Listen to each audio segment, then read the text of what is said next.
இதயத்தின் ஒளியாய் உணர்வுகளின் அலைகளாய் மாறும் இந்த பயணத்தில் எங்களுடன் பயணம் செய்ய நீங்களும் காத்திருங்கள்.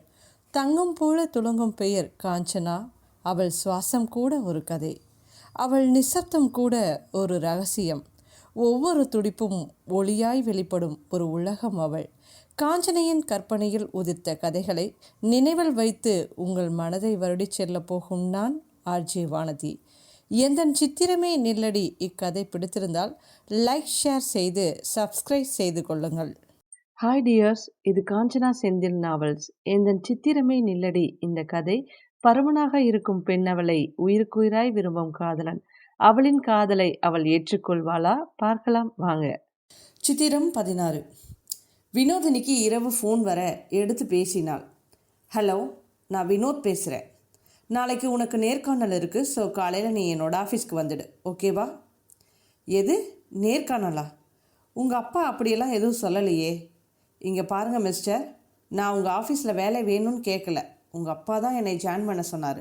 அப்புறம் எதுக்கு இதெல்லாம்? ஏய், அவர் சொன்னால் உனக்கு எங்கே போச்சு புத்தி? ஏன், உன் மீது உனக்கு நம்பிக்கை இல்லையா? நேர்காணலில் ஒழுங்காக பதில் சொல்லுவேன் என்ற தைரியம் இல்லையா என்ன? இதற்கு முன் உனக்கு வேற எங்கேயாவது வேலை செஞ்ச அனுபவம் இருக்கா? உனக்கு நேர்காணல் வைக்காமல் அப்படியே எடுத்துக்குவோம் என்று நினச்சியா? சொன்னதை மட்டும் செய், கூட பேசாத, புரியுதா என்று கத்தினான் வினோத். டே தடிமாட்டு பயலே, ரொம்ப ஓவராக ஆட்டம் போடுற நீ. வரேன், நேரில் வந்து உன்னை கதற விடுறேன் என்று நினைத்தவள் சரி சரி வரேன் என்றவள் கோபத்துடன் அழைப்பை துண்டித்தாள்.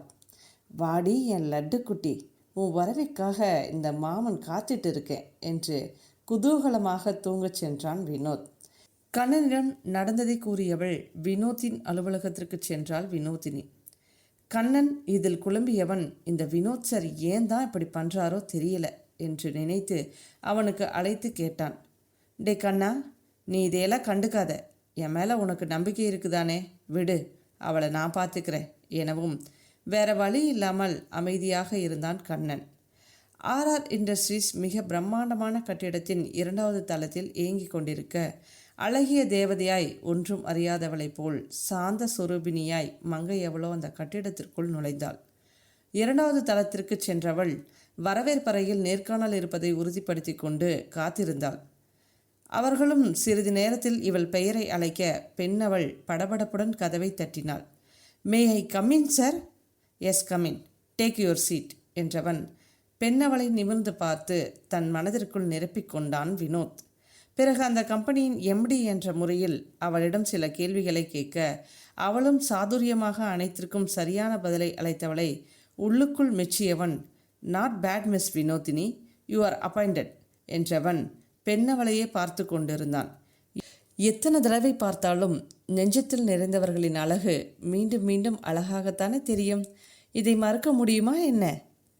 அட, என்ன அதிசயம்! பாராட்டு பத்திரம் வாசிக்கிறான் பாரு. இவன் பாராட்டை யார் இப்போ கேட்டாங்க என்று கிறுக்குத்தனமாக நினைத்தவள், ஓகே தேங்க்யூ சார், பட் எனக்கு ஒரு டவுட் என்றாலே பார்க்கலாம். அதுதானே பார்த்தேன், இவ அடங்கவே மாட்டாளே என்று நினைத்தவன், சொல்லுங்க மிஸ் வினோதினி, என்ன டவுட் கேளுங்க. சார், இந்த நேர்காணல் எதுக்காக? நான் ஒழுங்காக பதில் சொல்லாமல் இருந்தால் என்னை ரிஜெக்ட் பண்ணியிருப்பீங்க, அப்படித்தானே? உங்களுக்கு விருப்பம் இல்லாமல் எதுக்காக என்னை செலக்ட் பண்ணுறீங்க சார்? லுக் வினோ, இந்த இடத்துல நீங்கள் மட்டும் இல்லை, வேறு யாராக இருந்தாலும் நான் இதைத்தான் செய்திருப்பேன். முறைப்படி நேர்காணல் எடுத்து தான் செலக்ட் பண்ண முடியும். எல்லா இடத்துலையும் இப்படி தான் செலக்ட் பண்ணுவாங்க. உங்கள் கேள்விக்கான பதில் போதுமா, இல்லை வேறு ஏதாவது எதிர்பார்க்குறீங்களா? போதும் போதும் சார் என்றவள் அப்பாயின்மெண்ட் லெட்டரை வாங்கி கொண்டு வெளியேறினாள். வினோதினியின் பெயரில் சிரித்து கொண்டே வினோத் எதையோ சாதித்து விட்ட உணர்வில் இருந்தான். மறுநாள் காலை பகலவன் தன் பொன்னிற கரங்களால் இந்த பூமிக்கு வெளிச்சத்தை கொடுத்து கொண்டிருக்க, கோமலவள்ளி வழக்கம் போல் சீக்கிரமாக எழுந்தவர் தன் மகள் முதல் நாள் இன்று பணிக்கு செல்வதால் அவளுக்கு பிடித்த உணவு வகைகளை தயாரித்து கொண்டிருந்தார். தன் வேலைகளை முடித்து மணியை பார்த்தவர் நேரமாவதை உணர்ந்து தனது மகளை எழுப்ப அவளது அறைக்கு சென்றவர் ருத்ரமூர்த்தியாக மாறி நின்றிருந்தார். ஆம், பெண்ணவளோ எப்போதும் போல் சுகமாக துயில் கொண்டிருந்தாள். கோமலவள்ளி கோபம் வந்தாலும் தன் கோபத்தை கட்டுப்படுத்தியவர், வினோ எந்திரி, இப்படி தூங்கினா எப்படிமா? இன்றைக்கு நீ வேலைக்கு போகணும், ஞாபகம் இருக்கா இல்லையா என்று மெதுவாக எழுப்பினார். அச்சோ அம்மா, ஒரு 5 நிமிஷம் தூங்க விடுமா ப்ளீஸ் என்றவளை வெட்டவா குத்தவா என்று பார்த்தவர் என்ன செய்யலாம் என்று யோசித்தவர் வேகமாக கீழே வந்து தான் சமைத்து வைத்ததில் ஒரு முக்கியமான பதார்த்தத்தை கையில் எடுத்து சென்று அவள் முகத்துக்கு நேராக கொண்டு சென்றார். அவளோ அதன் வாசனையில் ஈர்க்கப்பட்டவள் எழுந்து அமர்ந்து கண்ணை திறந்து பார்த்தாள். வாவ் அம்மா, கேசரி சூப்பர் அம்மா, எப்படிம்மா உனக்கு இதை செய்ய மனசு வந்துச்சு? அவ்வளவு சீக்கிரத்தில் செய்ய மாட்டியே என்று அதை சாப்பிட தூங்குவதற்குள், அடியே கருமோ முதல்ல ப்ரெஷ் ஆக்கிட்டு வா என்றவர், ஏண்டி உனக்கு நான் செய்து கொடுத்ததே கிடையாதா? கண்ணன் அம்மா மட்டும்தான் செய்து தருவாங்களா என்ன என்று ஆதங்கத்துடன் கேட்டார் கோமலவள்ளி. அம்மா, நீ இன்னும் அதை மறக்கலையா? சாரிம்மா, நான் எத்தனை தடவை சாரி சொன்னேன், ஏதோ தெரியாமல் அப்படி பேசிட்டேன், இந்த சின்ன பிள்ளைய மன்னிக்கக்கூடாதா என்று காதை பிடித்து மன்னிப்பு கேட்டவளை பார்த்து சிரித்தவர், சரி சரி போய் கிளம்பி வா, கோயிலுக்கு போயிட்டு வந்துடலாம் என்றார்.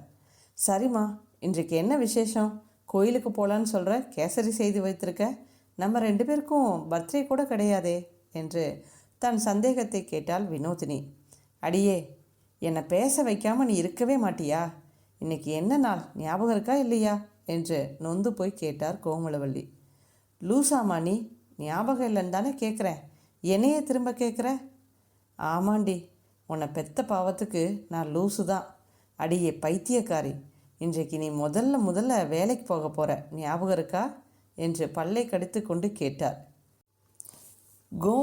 கோபம் அதிகமாகிறதுக்குள்ளே ஓடிடுவோம் என்று நினைத்தவள், அச்சோ ஆமாம் மறந்துட்டேன், சரி நான் கிளம்பி வரேன், அந்த கண்ணந்தடியை எங்கே போனான்னு தெரியலையே, இன்னும் ஆளை காணலை என்று குளியலறை புகுந்தாள் வினோதினி.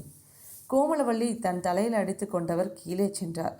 வினோதினி குளித்து விட்டு வர, வேலைக்கு போக போகிறது கூட ஞாபகம் இல்லாமல் இருக்கேடி. அது சரி, நீ வேலைக்கு போக அவன் எதுக்கு வரணும் என்று கேட்டார் கோமலவள்ளி. நீ என்னம்மா சொல்கிற? நான் எந்த நல்ல காரியம் பண்ணாலும் அவன் தான் என் கூட இருப்பான், உனக்கு தெரியாதா? அடியே, நான் வந்துட்டேன், நீ இன்னும் கிளம்பாமல் என்ன பண்ணுற என்று அங்கு வந்து நின்றான் கண்ணன். வினோதினியை பார்த்து கொலை வெறி கொண்டவன், ஏண்டி ஏன் இப்படி பண்ணுற? மணி ஆகுது, உனக்கு ஞாபகம் இருக்கா இல்லையா? முதல் நாளே லேட்டாக போனால் உன்னை யார் மதிப்பாங்க? சரிடா சரி, கோச்சிக்காத, இதோ கிளம்புறேன் என்றவள் அவசரமாக கிளம்பி கண்ணன் கோமலவள்ளியுடன் கோயிலுக்கு சென்று வந்தாள். பிறகு தன் தந்தையை மனதார வணங்கி தன் அம்மா செய்து வைத்திருந்த கேசரியை ஒரு பிடி பிடித்தவள், அம்மா கேசரி நல்லாத்தான் இருக்குது, இருந்தாலும் நீ இன்னும் கொஞ்சம் நெய் போட்டிருக்கலாம், பரவாயில்ல, இன்றைக்கி ஒரு நாள் அட்ஜஸ்ட் பண்ணிக்கிறேன், ஓகேவா என்றவளை, ஏண்டி இது போதாதா உனக்கு?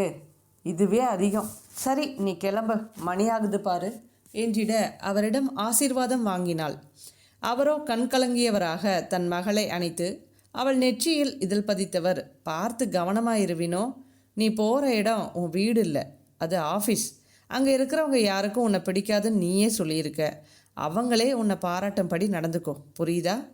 சரிம்மா சரி, நீ கவலைப்படாத, உன் பொண்ணு எல்லாத்தையும் சர்வசாதாரணமாக முடிச்சிருவா என்றவள் கண்ணனுடன் அலுவலகத்துக்கு கிளம்பினாள். ஆனால் கண்ணனுக்கும் கோமலவள்ளிக்கும் தான் அவள் அங்கே சென்று என்ன 7:30 இழுத்து விட போகிறாளோ என்று பயம் இருந்து கொண்டே இருந்தது. கண்ணன் அவளை ஆஃபீஸில் இறக்கிவிட்டவன் அவள் முதல் நாள் பணிக்கு செல்வதால் கைகடிகாரம் ஒன்றை அவளுக்கு பரிசளித்தான். அதை கண்டதும் மகிழ்ச்சியில் விழிவிரித்தவள், ஏய் சூப்பர்டா, செம என்று அவனை அணைத்து கொண்டு கொஞ்சுபவளை அங்கிருப்பவர்கள் அனைவரும் ஏற இறங்க பார்த்து செல்ல அதை அவள் கண்டுகொண்டாள் தானே. இவை அனைத்தையும் மேலே தன் அறையிலிருந்து பார்த்து கொண்டிருந்த ஆடவன், நீ எப்போ தாண்டி மாறப்போற, இன்னும் குழந்தையா இருக்கியே, உன்னை வச்சுட்டு நான் என்ன பாடுபட போகிறேன்னு தெரியல என்று சிரித்து கொண்டான் Vinod.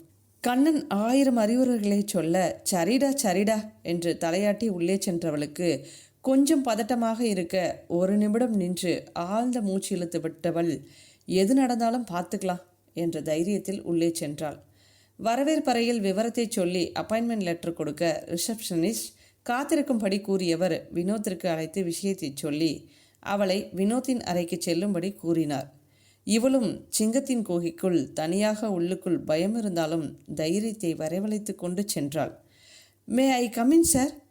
S come in, take your seat என்றவன் அவளிடம் என்னென்ன செய்ய வேண்டும் என்று விளக்கம் அளித்தான். அவனை கூர்ந்து பார்க்க அவளோ கடமையே கண்ணென்று அவன் கூறுவதை கவனமாக கேட்டுக்கொண்டிருந்தாள். மிஸ் வினோதினி, உங்களுக்கு கொஞ்சம் கூட நீங்கள் செய்கிறது தவறு என்று தோணலையா? ஆரம்பிச்சிட்டான்டா என்று நினைத்தவள், என்ன சார் சொல்கிறீங்க? நீங்கள் சொல்கிறது எனக்கு புரியல. நான் என்ன அப்படி தவறு செய்தேன்?